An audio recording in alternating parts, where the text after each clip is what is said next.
Seja bem-vindo ao canal História na Profecia. Aqui você verá como a história mundial foi predita na Bíblia Sagrada. Se você já acompanha o nosso canal, sabe que temos produzido uma série de vídeos especialmente dedicada ao estudo do Apocalipse.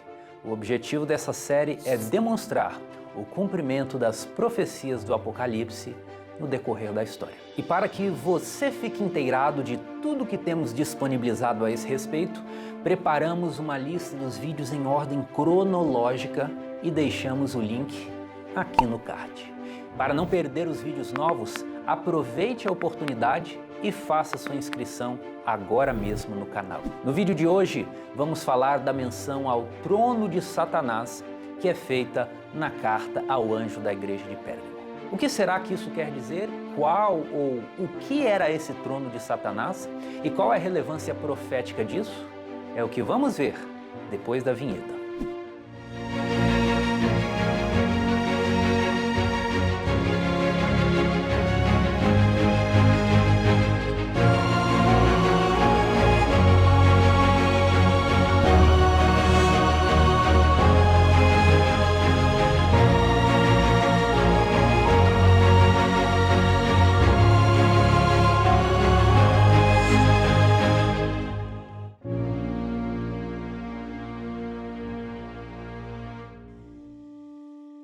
Na carta ao anjo da igreja de Pérgamo, Jesus declara: "Conheço o lugar em que habitas, onde está o trono de Satanás, e que conservas o meu nome, e não negaste a minha fé, ainda nos dias de Antipas, minha testemunha, o meu fiel, o qual foi morto entre vós, onde Satanás habita." É dito aí que em Pérgamo estava o trono de Satanás, e que era na cidade de Pérgamo que Satanás habitava, pelo menos ao tempo em que João escreveu o Apocalipse. O que seria esse trono de Satanás mencionado na carta para a igreja de Pérgamo? Muito já se debateu sobre o assunto e diferentes interpretações foram propostas. Para alguns, o trono de Satanás mencionado aí seria justamente a acrópole da cidade, uma colina rochosa de 300 metros de altura, na qual havia muitos templos e altares. Para outros, a referência seria a própria cidade em si, como centro do culto do imperador, que, aliás, teve seu início lá e foi uma das causas das perseguições aos cristãos dos primeiros séculos. Mas dentre essas hipóteses sugeridas, duas se destacam. A que identifica o trono de Satanás como o complexo médico dedicado ao deus Esculápio e aquela que associa ao grande altar de Zeus. Vamos falar um pouco dessas duas construções. No final do século XIX, o governo alemão passou a realizar escavações nas ruínas da cidade de Pérgamo, especialmente em sua acrópole. Nessas escavações foi descoberto o que restou de templos, do Palácio Real, de teatros, ginásios e outros edifícios públicos. Dentre os edifícios em ruínas descobertos estavam o Centro Médico de Esculápio, ou Asclépio, e o Grande Altar de Zeus. Para muitos comentaristas, um desses dois edifícios constituem o trono de Satanás referido pela carta ao anjo da igreja em Pérgamo.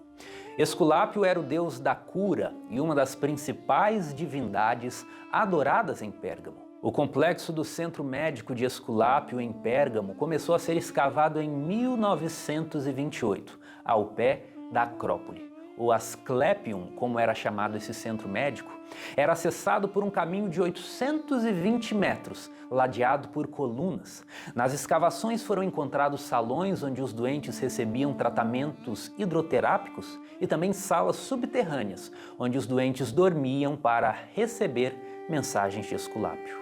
No pátio do centro médico havia um monumento com duas serpentes de Esculápio, que desde a antiguidade simbolizava a profissão médica. Outra estrutura magnífica na cidade de Pérgamo era o imenso altar dedicado a Zeus, mas não era um altar qualquer, não. O altar de Zeus em Pérgamo era uma estrutura imensa, com 37 metros de comprimento e 12 de largura, e ficava na acrópole da cidade. Tratava-se de um edifício magnífico, uma verdadeira obra-prima de arte e arquitetura. A parte inferior da estrutura estava coberta de relevos muito bem esculpidos, retratando a guerra entre Pérgamo e os gauleses. Já a parte superior era composta de colunas. E por estar situado em cima da coluna, o grande altar de Zeus se destacava entre as demais construções. Todo esse material foi transportado para Berlim, onde o altar foi reconstruído no Pergamon Museum, podendo ser visitado nos dias de hoje. De uma perspectiva histórica, não temos como dizer se o templo de Satanás seria o complexo médico de Esculápio, deus serpente, ou o altar de Zeus, ou alguma outra coisa existente ali. Muito embora todas essas construções tenham sido monumentos ao paganismo. Porém, da perspectiva espiritual e profética, a Bíblia nos dá mais informações a respeito do trono de Satanás. Lemos que após o dilúvio, os habitantes da terra se juntaram num só lugar, na planície de Sinear, para ali edificar uma cidade e uma torre que chegasse até o céu. E ali é que foi edificada a Torre de Babel, que, de acordo com o relato bíblico, não foi concluída porque Deus confundiu a língua dos trabalhadores, a fim de que não se entendessem entre si. A Bíblia diz que, por essa razão, aquela cidade ficou conhecida como Babel, que quer dizer confusão. Na verdade, a palavra Babel vem do acadiano Babilim, que significa porta dos deuses. Mas os hebreus fizeram uma paródia com a palavra e a interpretaram como confusão. De acordo com Gênesis capítulo 10, versículos 8 a 10, Nimrod se tornou um homem poderoso sobre a terra e estabeleceu o início de seu reino na planície de Sinear, onde estava a Babilônia. A terra de Sinear fica na Mesopotâmia, entre os rios Tigre e Eufrates, no atual Iraque. Babilônia foi a sede de dois grandes impérios. O primeiro, Império Babilônico, entre os séculos 19 e 16 a.C., o qual teve Hammurabi como seu soberano mais ilustre, e o segundo Império Babilônico, também chamado de Império Neo-Babilônico, que durou de 612 ou 609 a.C. até 539 a.C., cujo monarca mais importante foi Nabucodonosor. Em Daniel capítulo 1, versículos 1 e 2, o conflito entre o bem e o mal é apresentado como um conflito entre Babilônia, na terra de Sinear, e Jerusalém, na terra de Judá. Na cidade santa, Jerusalém, foi posto o nome de Deus, como é ressaltado nos livros de Samuel, Reis e Crônicas. Porém, sobre a terra de Sinear, é dito que lá estava a casa do Deus de Nabucodonosor. No livro de Zacarias, no capítulo 5, versículos 5 a 11, encontramos uma informação muito interessante. Numa visão dada ao profeta Zacarias, a iniquidade em toda a terra é representada por uma mulher que estava dentro de um éfa, o qual é levado para a terra de Sinear, onde seria edificada uma casa para que a mulher fosse colocada lá, em seu próprio lugar. E o que temos aí? Temos a figura da mulher, símbolo da iniquidade ou impiedade promovida pela falsa religião. E seu centro geográfico é indicado como a terra de Sinear, justamente onde séculos antes tinha sido edificada a cidade de Babilônia. Isso quer dizer que, da perspectiva espiritual e profética, Babilônia servia como sede da rebelião contra o governo de Deus. Assim como o Senhor estabeleceu Jerusalém como sua cidade, como sede da promoção de sua lei e da verdadeira religião, Satanás fez de Babilônia a sede do império do mal. Durante séculos, Babilônia foi o centro político, cultural, religioso e econômico da antiguidade. O Império Medo-Persa e o Império Macedônico não alteraram essa realidade. Mesmo após persas e gregos dominarem o Oriente Médio, Babilônia preservou sua condição de centro cultico do mundo antigo. O calendário babilônico servia de padrão para todos os povos nos arredores. As cidades persas não atingiam o esplendor e a centralidade de Babilônia. Por isso, Babilônia manteve seu status. Alexandre construiu a cidade de Alexandria, no Egito, para tentar desviar a atenção de Babilônia, mas acabou por fixar em Babilônia mesmo o centro de seu efêmero império. No período helenístico, entretanto, Babilônia foi decaindo economicamente de maneira rápida, de modo que os sacerdotes, astrólogos e magos não puderam mais permanecer ali. Acredita-se que boa parte desses místicos tenha migrado de Babilônia para outra importante cidade, justamente aquela em que Apocalipse diz que estava o trono de Satanás, Pérgamo. No tempo de João, o centro da falsa religião estava em Pérgamo. Ali não somente estava erigido um magnífico altar a Zeus, como também funcionava o grande complexo médico de Esculápio, bem como muitos templos pagãos, como o de Dionísio e Atena, além dos santuários de Hera e Deméter.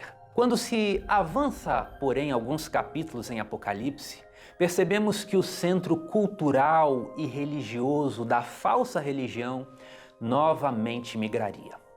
Lembra-se de que em Zacarias 5, a mulher que representa a impiedade tinha sido estabelecida em sua casa na terra de Sinear? A terra de Sinear é o lugar de Babilônia, na Mesopotâmia, lá no Iraque atual, a primeira sede da rebelião. Muitos séculos depois, o centro da inimizade com Deus foi transferido para Pérgamo, mas não permaneceria lá para sempre. Haveria uma outra migração. Em Apocalipse 17, versículos 3 e 9, a mulher representante da iniquidade de toda a terra aparece sentada sobre os 7 montes, simbolizados pelas 7 cabeças da besta, uma forma inequívoca de indicar a cidade de Roma, pois o verso 18 fala da grande cidade que governa sobre os reis da terra. Roma é a mais ilustre cidade a ter sido edificada sobre 7 montes, as colinas do Capitólio, Quirinal, Viminal, Esquilino, Célio, Aventino e Palatino. Ela é historicamente conhecida como a cidade das 7 colinas. Apocalipse capítulo 17 aponta para o tempo em que Roma passaria a ser o novo centro cultico em substituição a Pérgamo, que foi o que de fato aconteceu mais tarde. Especialmente durante a Idade Média, Roma foi o centro da religião ocidental, a sede de promoção de uma religião apostatada que consistia numa mistura de elementos do cristianismo, do judaísmo, da filosofia grega, do paganismo romano e também do paganismo germânico. O grande conflito apresentado nas Escrituras é o embate entre 2 tronos, 2 soberanias. De um lado, o governo de Deus e seu Filho Jesus. De outro lado, o governo de Satanás.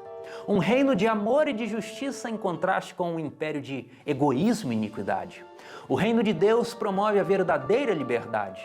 O império das trevas de Satanás, mesmo prometendo a liberdade e, na verdade, promovendo a libertinagem, acaba por escravizar seus súditos. O objetivo de Satanás sempre foi o de assumir a primazia, o lugar de Deus, e assim ser adorado por todos. Na boca do rei de Babilônia, como símbolo e representante de Satanás, o profeta Isaías colocou as seguintes palavras: Eu subirei ao céu, acima das estrelas de Deus exaltarei o meu trono, e no monte da congregação me assentarei. Nas extremidades do norte subirei acima das mais altas nuvens, e serei semelhante ao Altíssimo. Há 2 tronos, 2 reinos, 2 soberanias. A você cabe a decisão. De que lado ficará? Diante de que trono você vai se curvar? Diante do trono de Deus ou do trono de Satanás? Jesus se recusou a se prostrar diante do príncipe do mundo. A respeito dele, Jesus disse no final de seu ministério terrestre: Aí vem o príncipe do mundo e ele nada tem em mim. Você quer ser capaz de dizer como Jesus que o príncipe do mundo nada tem em você? Você anseia por isso? Basta reconhecer os seus pecados, arrepender-se sinceramente de toda a iniquidade e receber a Cristo como Salvador e Senhor de sua vida.